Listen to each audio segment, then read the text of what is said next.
Hi YouTube, it's Brian Phillips again here. We're looking at the Viper 1.1 meter with the 70 millimeter EDF. It's a beautiful plane. Flew it today for the first time. 2 flights. When you fly this thing, make sure you're checking for hairline cracks here, because the gear housing makes for a really weak spot right there. I had a crack in mine. I had a really nasty landing. I didn't realize how bad it was until I watched the footage, which you guys have already seen by now. And so I've got one of my partially charged packs, and I have 2 different issues. Now, the reason why I had a rough landing is because I had no more elevator to give, and that meant that I necessarily could not flare, and that meant that I hit prematurely and still managed to roll completely over a basketball court and then off the basketball court. If I would have flared, I could have bled off more of the speed. Also, I kicked the flaps down a little bit further. You can see right here, guys, where that crack is. And then I was able to bend this back. That was super easy. In fact, I might bend it just a little bit more now that I can get 2 pairs of pliers on there. These spring loaded landing gear didn't seem like they'd be very robust, but I don't know, so far they seem pretty good, so I think I'm gonna just give that a little tweak, and if it's too tight I'll have to retract the gear, or extend the gear rather, to make that final adjustment. Now the other thing is, we may have had the CG a little bit to the nose heavy side, which may have made our elevator a little bit less effective. Now the roll rate felt a little weak as well. Oh my goodness, look at that. I've got wear on there. That's not cool at all. Jeez, I didn't expect that. I hope that's not from today. I don't think it is, but it's possible it is, I guess. Boy, that would really suck if that thing broke, I guess. I may have to talk to Horizon and see what they have to say about that. But either way, the aileron could probably stand to be a little bit more effective. But the reason that this plane is so rock solid in flight is twofold: because I have it nose heavy, and secondly, because I don't have enough control output. So that being said, we already have the maximum output on this particular control arm, unless I were to bring that down for the flap.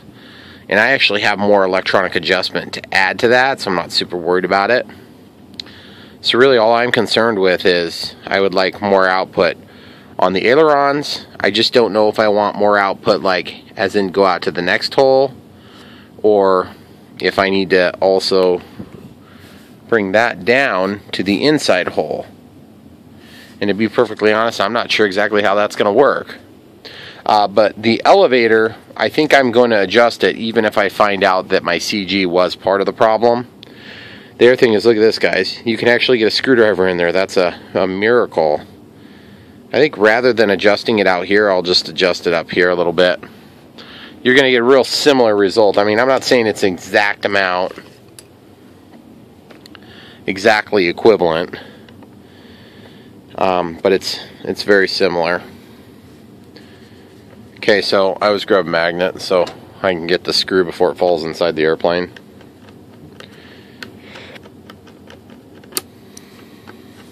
So that way it grabs your screwdriver instead of the screw. You can also just stick it to the screwdriver. Okay, so now, since we know this is more or less straight up and down, we can just pop it out. And then that is just not very cool looking right there. It looks like, how could I have had that level of stress? I don't know what I could have done today causing that. I mean, I didn't fly especially aggressive, I didn't think. I don't know, maybe I suppose if you ask an engineer from Horizon Hobby if I flew aggressive, they might have a different opinion. Okay, so they didn't increase the size of the holes. That's cool. Very cool. So that means there's not much slop at all. I love it. metal gear servos, guys, all around digital metal gear servos, which is really cool. I can't believe the price point they hit on this plane. There's a lot of quality packed into this thing. And I'm not just saying that because I chose to buy it myself. I mean, a lot of these planes that they're putting out, these $250 price points, an excellent price point. Because if you look at, you know, how much you're asking for the Warbirds, and maybe they have to pay royalties or something on those. Well, maybe they do on this. But I can tell you what, this plane, it has every feature except for LEDs that you would come to expect on a 1.1 meter, no less. Granted, it's a, you know, little bit more stout plane, so it would probably fall more into like the 1.2 meter to 1.5 meter range. I know that's kind of a stupid thing to say, I guess, but I think you guys get what I'm trying to say. Okay, so that's been adjusted out. So if you really want to make this thing fly wonky, just do one side. Believe it or not, it'll work. It will just roll more one direction than the other, slightly. Okay, so we're going to do the exact same thing over here now. See, no wear and tear whatsoever on these. I don't know what the deal is. The only reason that I'm not super concerned is because it's a redundant control. I obviously have two, and then I have the rudder as a backup to help with the induction of roll.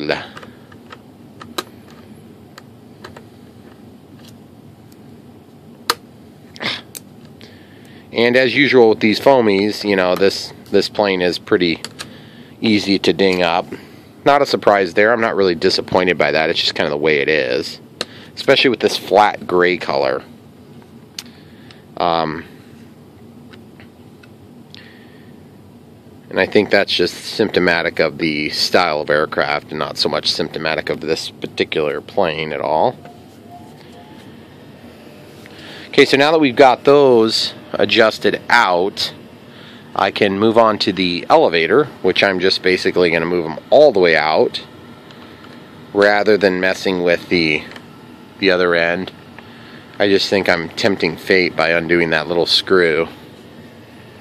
I'm sure I could get it to work, but only if I run all the way out to the end of this control horn and then still don't have a satisfactory result.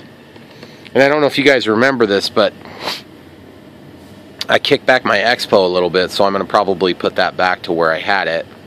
Or I may not actually. I'll just flip it to the more Expo setting if I need it. The other thing I was thinking is that if I did more flap deflection, I may actually have a more of a slowing down effect. And I was also thinking about putting some brakes on here somewhere, and I'm just kind of, right now I'm just thinking it through, but I was thinking there might be a way to have some sort of a mechanical interlock that would work with full flaps. The gear would be braking on the mains, not on the nose, obviously. We don't want to brake on the nose gear. Because we're going to put it down on the mains anyway. Once we have enough elevator authority to do that.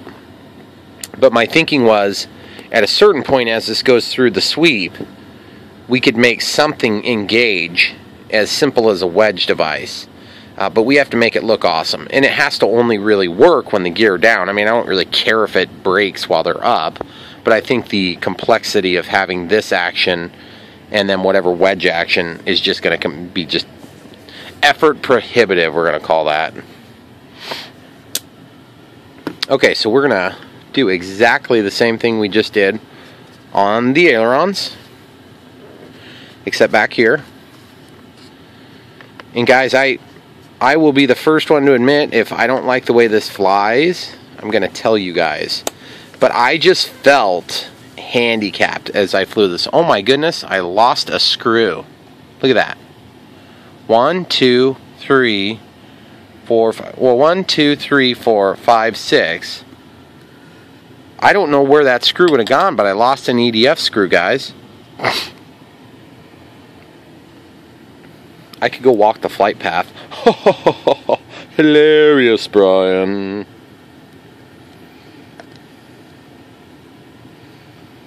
So this is going to be on the outermost to impact change more.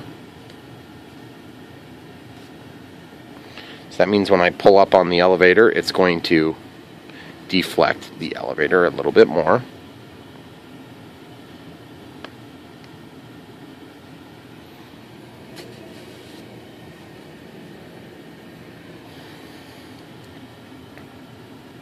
There's some really fine teeth on these gears, on the these things, the servo horns.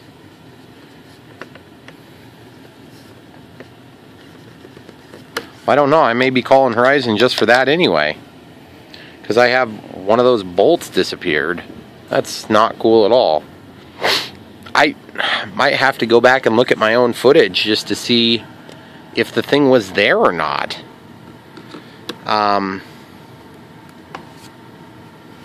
But I'm assuming I don't want the EDF access hatch to come off in flight. That would kind of not very look. I mean, it probably wouldn't screw up the flight performance too much. It'd probably have some impact.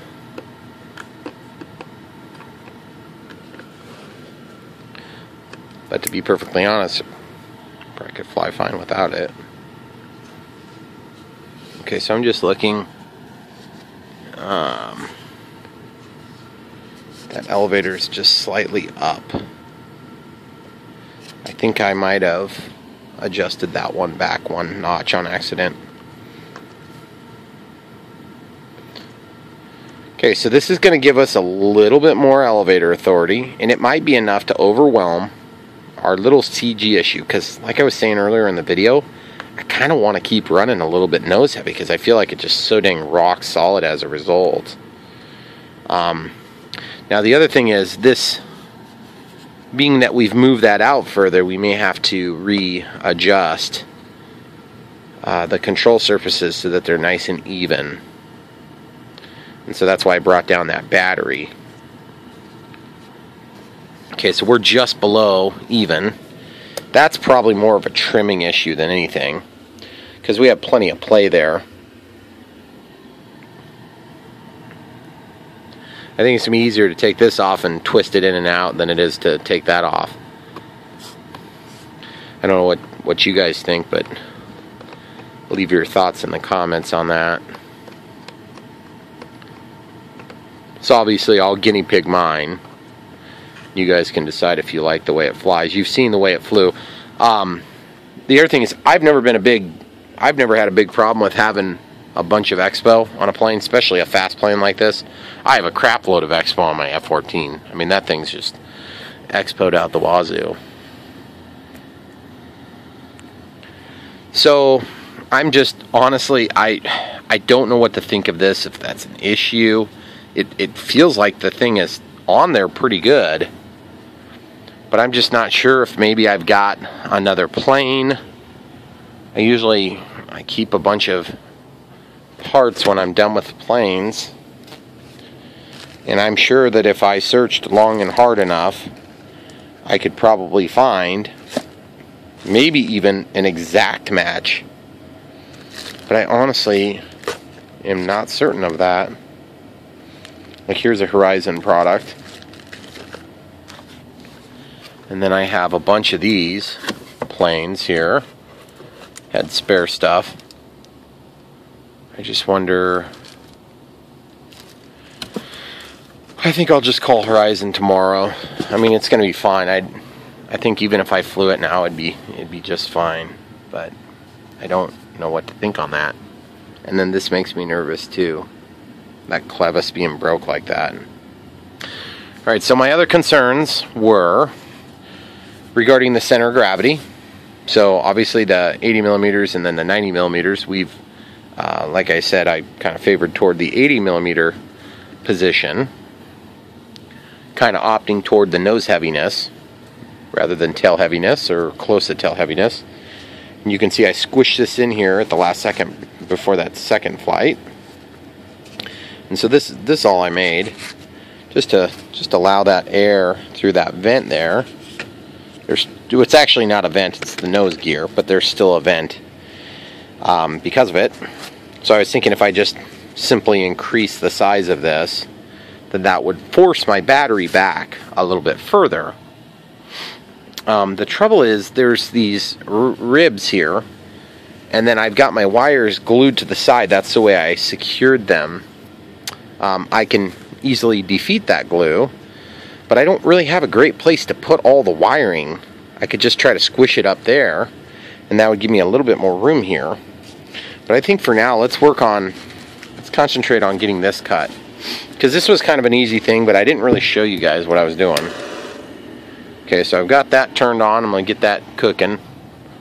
We need to turn on the exhaust vent. This is because we're going to cut this by melting. If you don't have an exhaust vent like this, you could just use like a bathroom fan, or you go outside or whatever. Not really too big a deal.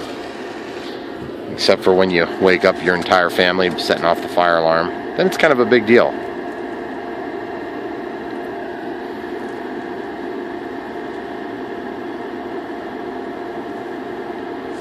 Everybody always gets all bent out of shape when they get woke up in the middle of the night for no reason.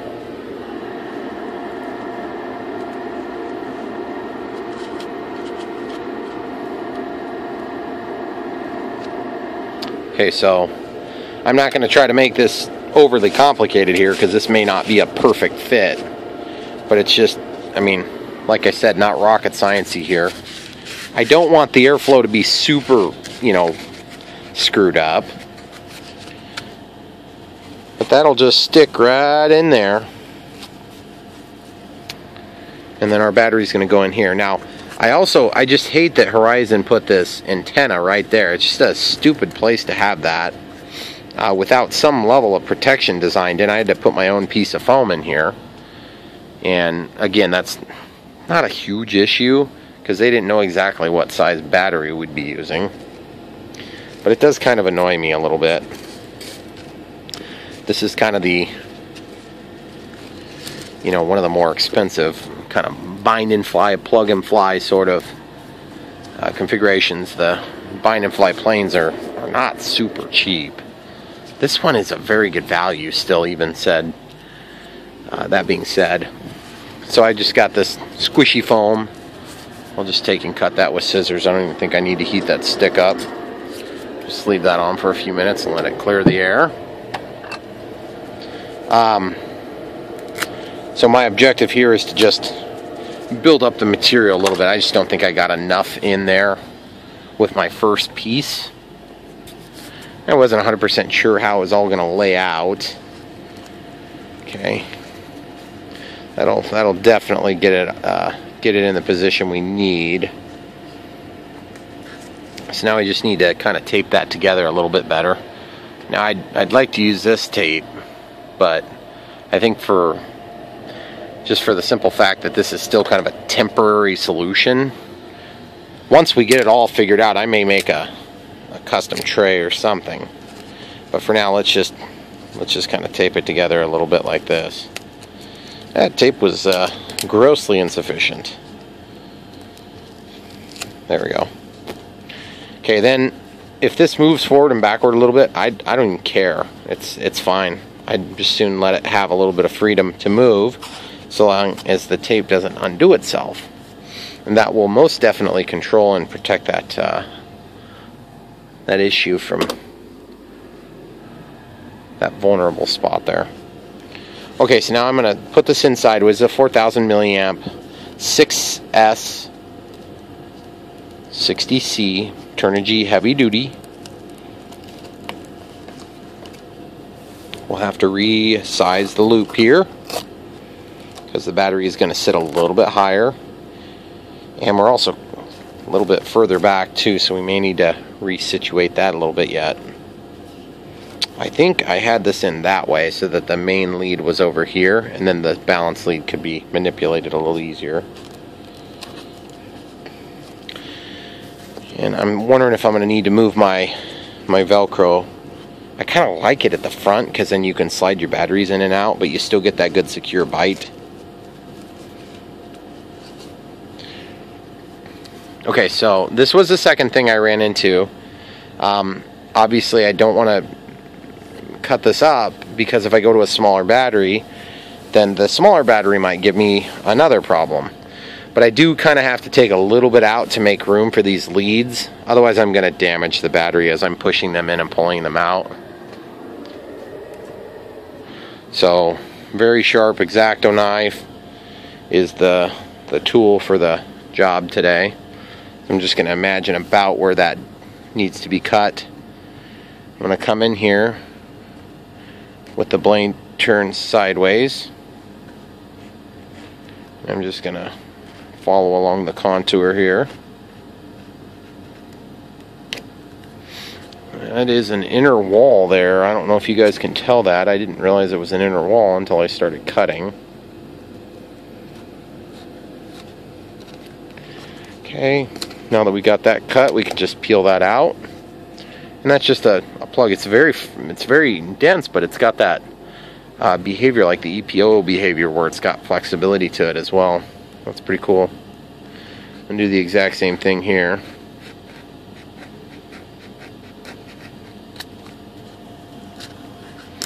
Okay, so that's out of there. And then we'll just real carefully lay that down for now. And as you can see, we didn't quite get enough, but if we're closer, we might be okay. Nah, probably still need a little bit more. And we were right on the edge of being perfect on CG at 80 millimeters. Trouble is, I think maybe 80 was just a little bit insufficient. But like I said, now that we have the elevator adjusted, now remember that sidewall is going to get pretty thin here because this is your inlet, you know, that's going to go in there, so you don't want to get too crazy and aggressive with it. And then this, like I said, I may have to resituate this. I just used hot glue over the top of where the zip ties were mounted in order to hold the wires in a position. It wasn't like I was married to that particular position. It just what worked out at the time. And I just said I'm not gaining anything by complicating the matter anymore. I just made the decision to leave it the way it was. Just put that over here. Okay, so we'll slip that down in there. Okay, so I can tell we're a lot closer now. So you can see that balance lead is going to be somewhat pressed against, but it's not like super hard. Then the other thing is I got to know how far down it's going to want to go now that I have that extra piece underneath. See, and I don't want to stress this package any more than I have to get the job done. So I'm wondering if maybe I've got just a little bit more than I need here. The only way to be really sure in this case would be to probably just guess and check. So we'll just take a little bit of that off. We'll add it back if we need to. Like I said, this is probably going to end up being somewhat temporary, this solution.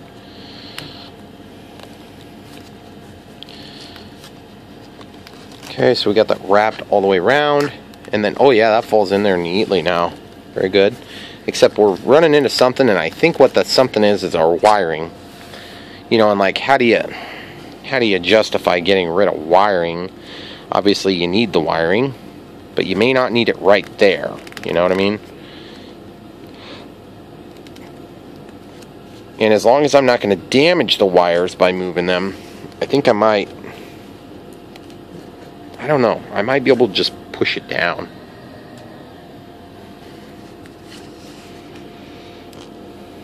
Just be careful you don't unhook something pushing really hard.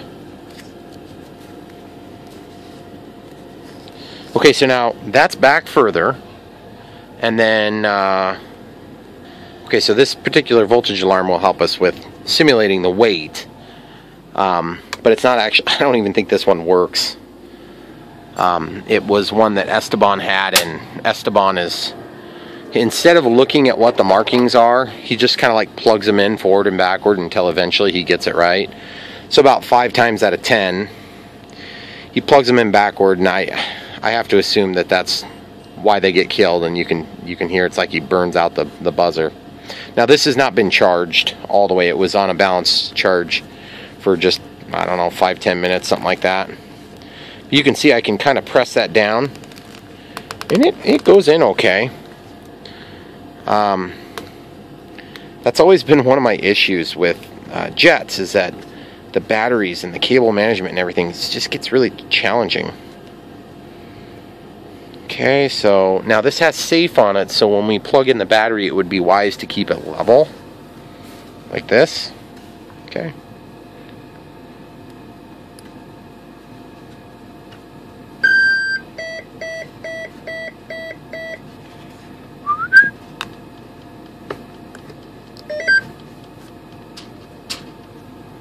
Okay, so now you can tell that the elevator is a little bit low. Let's go ahead and see how this looks. Elevator up, down. Yeah, definitely a lot more deflection. Definitely more deflection there too.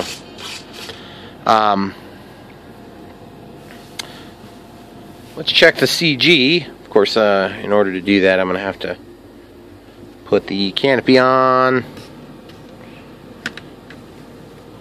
Ooh, are we hitting the battery again? As usual. Why can it never just work, you know? I mean, it'd be just so much easier. I'm assuming it's hitting somewhere right at the end. I could be mistaken. It might be this connector or the battery leads. We'll just poke that down as much as we can. I mean, and don't get me wrong, that's on there now. But I just would like to not have this canopy come shooting off when I pull a high G maneuver.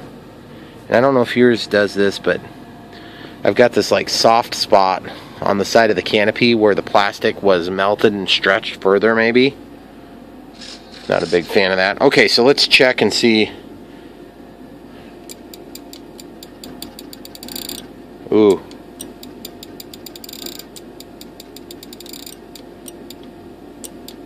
So I just centered it, and you can see that we're like way low. So I'll have to probably change that.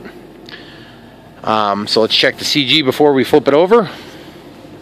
Now that we have the battery in there where we propose it's going to go. Oh yeah, baby. I'm talking CG's perfect, right in the middle. That's awesome. I'm right between my two hot glue points, which means I'm at like 85 millimeters now. That probably did the trick, guys. Who knows if I even need the adjustment on the elevator, but to be honest with you, I would like to be able to be a little bit more aggressive with this plane. I just feel like it screams like aggressive, and then you get to where you're kind of just barely making loops. I mean, it's one thing if you just give it less input. That's fine. That's totally fine. But when you're really wanting to get out of a high G maneuver, I would rather stress the frame than crash the plane into the ground, you know. Because it's easier to fix a couple of broken spars or... Well, now that I think of it... Sorry, those are planes that went to an early demise because of my piloting skills. Or lack thereof.